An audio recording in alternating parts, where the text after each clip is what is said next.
Kauna-unahan sa Pilipinas. NBC Manila Broadcasting Company. DZRH, member, kapisanan ng mga broadcaster ng Pilipinas.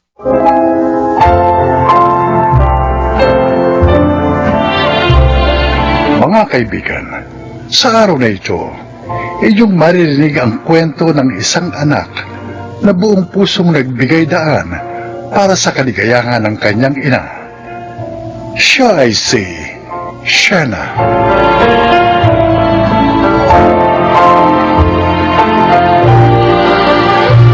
Kung meron mang relasyon sa mundo na panghabang buhay, walang iba kundi ang relasyon natin sa ating mga ina.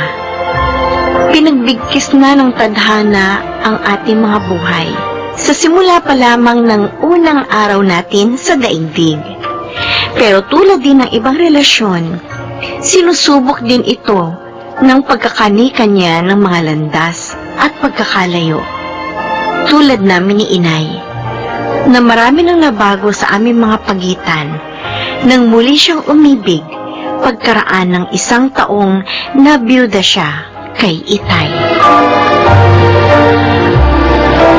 Uy, may kotse nakaparada sa harap ng bahay ni na lolo't lola? Ay, teka, parang kotse ni Tito Ano yun ah?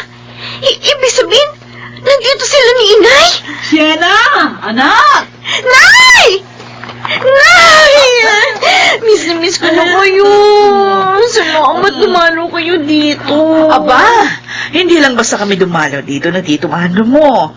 Dahil kukunin ka na rin namin dito sa poder ng iyong lolo't lola. Isasama ka na namin sa Maynila. Tama. Totoong sinabi ng nanay mo, Siena. Napag-usapan kasi naming mas mainam kung sa Maynila ka na mag-college. Nandun kasing magagandang kurso at universidad. Oo, di ba? Magkakasama na tayo palagi. Kaya sige na, ayusin mo ng lahat ng mga gamit mo. Oo. Pero, alam na po ba ito ni na lolo at lola? Oo naman. Ipinagpaalam ka na namin sa kanila. O sige na anak, mag-impake ka na para hindi tayo gabihin sa biyahe. At saka para makapagpahinga na rin ang Tito Andrew mo pagdating sa bahay. Kasi may mga pasok pa kami bukas sa opisina.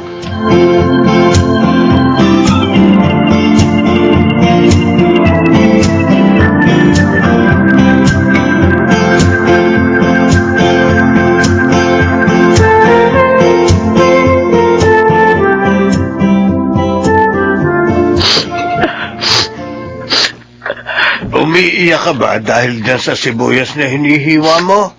O dahil kinukuha na sa atin ni Merly si Siena?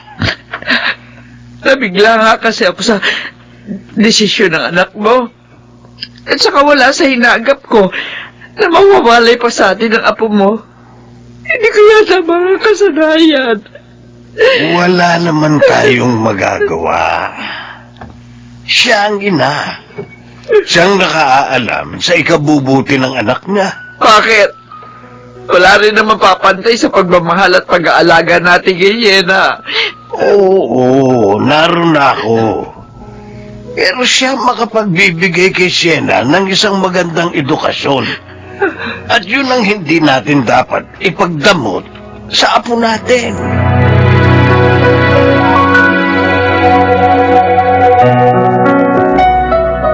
Siena! Siena! Uy, Donnie! Saan ka pupunta? Bakit ang laki yata ng bag na dala mo? Isasama na ako ni na Inay at Tito Andrew sa Maynila, Donnie. Doon na ako magka-college. Sa kanila pala yung coaching nakita kong naghihintay sa may kalsada. Oo, doon na nila ako hihintayin. Akala ko pa naman sabay tayong mag-enroll ng kursong Agriculture and Livestock sa trade school. Ay, ang gusto ko si ni Inay, banking and finance ang kunin kong kurso eh. Para kalinya daw ng profesyon nila ni Tito Andrew. Para pagka-graduate ko raw, doon na rin ako magtatrabaho sa financial firm na pinapasukan nila pareho. Mukhang hindi na nga tayo magkikita. Ang dami na nilang plano sa'yo. Ano ka ba? Eh, alam mo naman ang cellphone number ko di ba? At saka, hello, para namang walang messenger, no? Ay, ganito na lang. Mag-aral ka rin mabuti dito para pagbalik ko, graduate ka na rin. Okay? At higit sa lahat, mangarap ka ng mangarap. Huwag kang titigil mangarap, Donnie.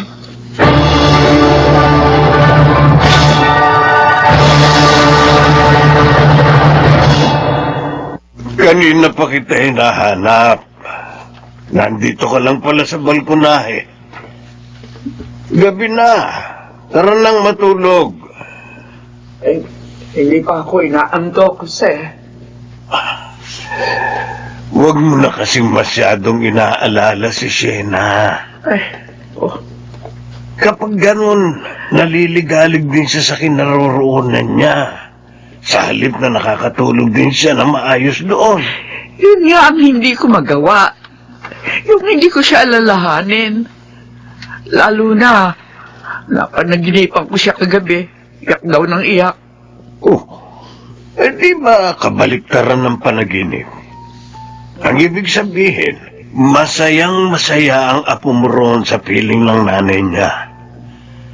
Kaya nga tara nang matulog, Sitang.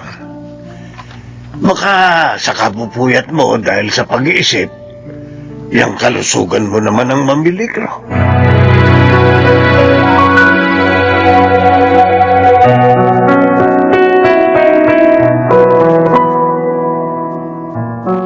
Ito. Ayan. Listahan niyan ang lahat ng gagawin mo rito sa bahay araw-araw, ha? Sige po. Gagawin ko po lahat ng mga nakasulat dito. Sa paglilinis, iingatan mo yung mga babasaging koleksyon, ha? Malinaw yun. Minala ko pa mga yon sa mga ninuno ko. Kaya ligasgas, ha? Wag na wag mong gagasgasan ang mga yon, ha? Opo, Tito Andrew.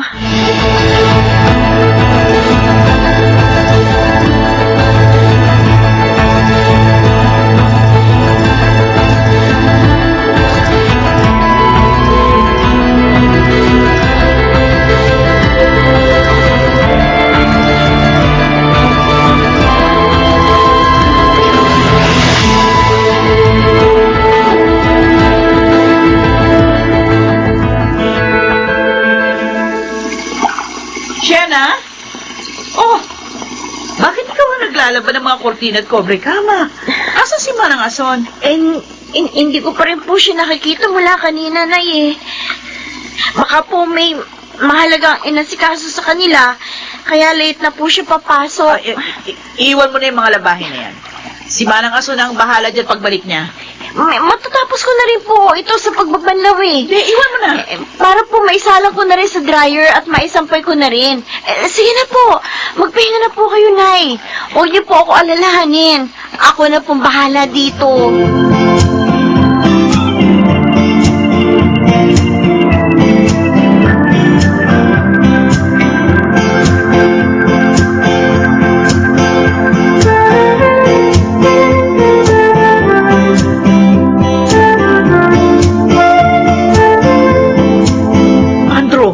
Anong ibig sabihin pinaalis mo si Manang Ason? Oh, O sino kayo na magtatrabaho dito sa mga gawaing bahay? pwede sa Shena. Eh, sayang naman yung 80,000 na ibinabayad sa tuition niya, no? Kundi man lang siya pakikinabangan dito sa bahay ba? Pero Andrew, nag-aaral siya. Problema na niya yun. Kung paano niya i-manage ang mga oras niya. Ewan ko, di ko alam. Ganito palang plano mo? O bakit pinakuha mo si Sheila sa poder na inay at itay? Eh, ngayon, alam mo na. Wala nakalimutan mo, bahay ko ito. At akong nag-aakit ng malaking pera rito. Kaya natural lang na ako ang magmamando sa lahat ng bagay dito. Alam mo kung tutusin, lugi pa nga ako riyan sa alak mo eh. Kung susumahin kong lahat ang kinukonsumo niya rito eh. Pati na yung ginagasto sa pag-aaral niya.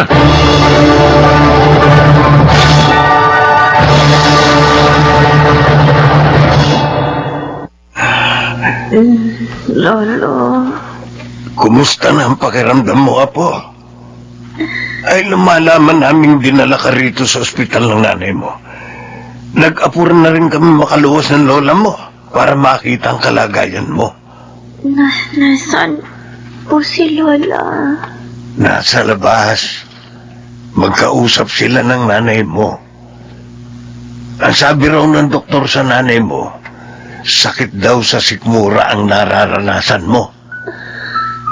Nagpapalipas ka ba ng gutom, Apo? Hindi ba't yun ang kauna-unahan namin bilin sa iyo ng lola mo? Ang palagi kang kakain sa oras.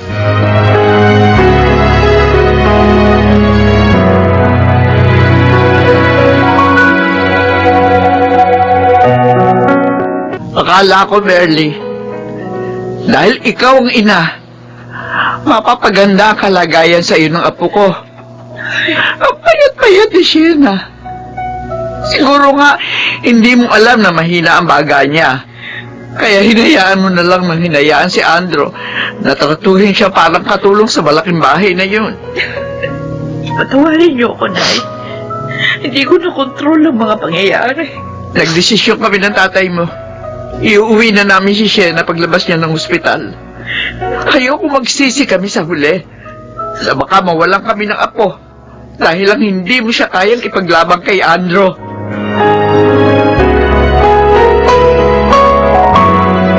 Anak, talaga bang hindi na kita mapipigil sa pagsama sa lolo't lola mo pag-uwi sa probinsya? Ha? Naawa rin po kasi ako kina Lolo at Lola. Kung magkakasama na po kasi kami ulit, hindi na sila masyado mag-aalala sa akin. Hindi ko alam kung paano hihingi ng tawad sa'yo. Dahil hindi ko natupad ang mga plano ko.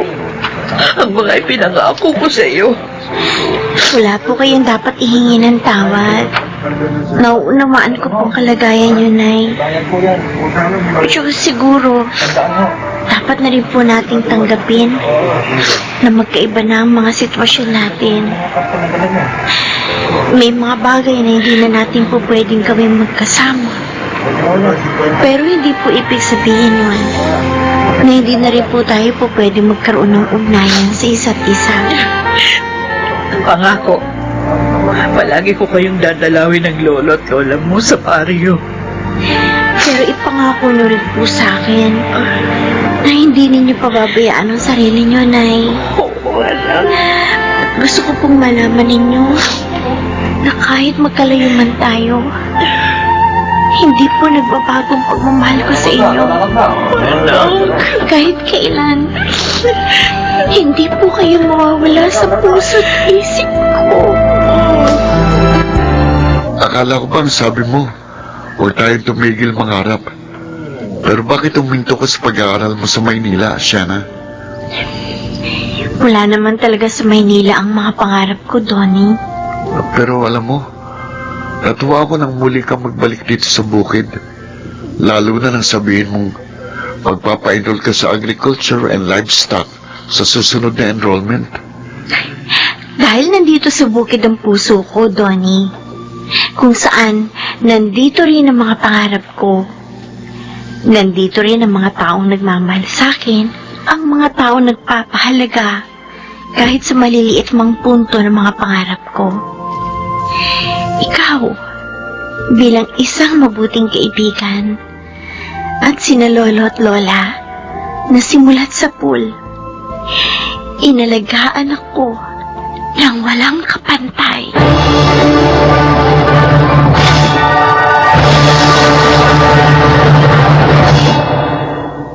Naging magkalayo man kami ni Inay, hindi naging mahirap para sa amin na hindi kami magkaroon ng matatag na relasyon. Dahil mas pinalalim ng pagkakalayong yun ang ugnayan namin sa isa't isa. Hindi rin binago ng pagkakalayong yun ang aking mga layunin. Sa ngayon, nasa huling taon na ako sa pag-aaral ng kursong Agriculture and Livestock at samantala nag-aaral, unti-unti ko na rin ina-apply sa kabuhayang nakagisnan ko sa bukid ang aking mga natutunan. Ako si Sienna, at ito ang aking buhay. Maging handa sa bawat panahong lalandasin ang buhay. Huwag humintong mangarap. Walang makahalili sa pagsisikap. At ang lahat ay nagaganap dahil sa mga kadahilanan. Mga nagsiganap: Rosana Villegas, Susan Robles, Junel Benamin, Jun Ligaspi, Will Cruz, at Chiquit del Carmen Amor sa papel na Sheila. Naglapat ng angkop na tunog, Jenny Mutia. Sa musika, Buboy Salonga. Supervisyong teknikal, Eric Lucero. Creative Consultant, Phil Cruz. Production Assistant, Anching Cruz. Ito'y mula sa panulat ni Sel Barlam. Sa direksyon, June Martin Legaspi at Maynard Landicho Jr. Ito ang aking buhay.